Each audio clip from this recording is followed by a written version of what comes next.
നിങ്ങൾക്ക് വേണ്ട എല്ലാം ഒരു കുടക്കീഴിൽ ഒരുക്കിയിരിക്കുന്നു.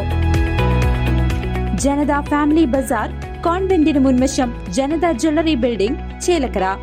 കാർഷിക മേഖലയിലെ മനുഷ്യ വന്യജീവി സംഘർഷം തടയുന്നതിനായി സൗരോർജ്ജ വേലികൾ സ്ഥാപിക്കുന്നതിനുള്ള RKVY പദ്ധതി പ്രകാരം പഴയന്നൂർ, ചേലക്കര പഞ്ചായത്തുകളിൽ നടപ്പിലാക്കുന്ന പദ്ധതിയുടെ അവലോകന യോഗം നടന്നു. കാർഷിക മേഖലയിലെ മനുഷ്യ വന്യജീവി സംഘർഷം തടയുന്നതിനായി സൗരോർജ്ജ വേലികൾ സ്ഥാപിക്കുന്നതിനുള്ള RKVY രാഷ്ട്രീയ കൃഷി വികാസ് യോജന പദ്ധതി പ്രകാരം പഴയന്നൂർ, ചേലക്കര പഞ്ചായത്തുകളിൽ നടപ്പിലാക്കുന്ന പദ്ധതിയുടെ അവലോകന യോഗം ആലത്തൂർ MP K രാധാകൃഷ്ണന്റെ നേതൃത്വത്തിൽ നടന്നു.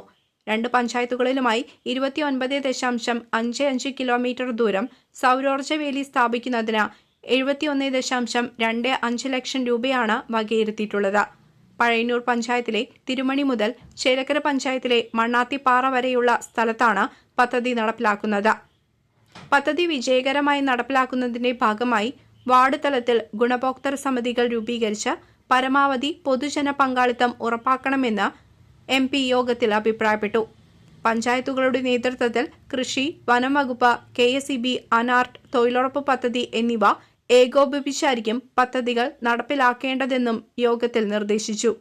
കൃഷി, വനം വകുപ്പ്, ഗ്രാമപഞ്ചായത്ത് പ്രതിനിധികൾ ഉൾപ്പെട്ട മോണിറ്ററിംഗ് കമ്മിറ്റി മാസം തോറും പദ്ധതിയുടെ പുരോഗതി വിലയിരുത്തേണ്ടതാണെന്നും തീരുമാനിച്ചു.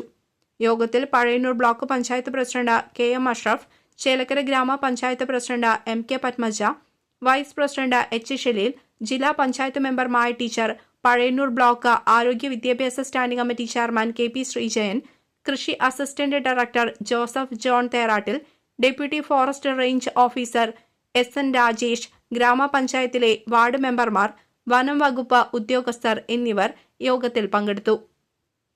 CCV news, Chelakkara.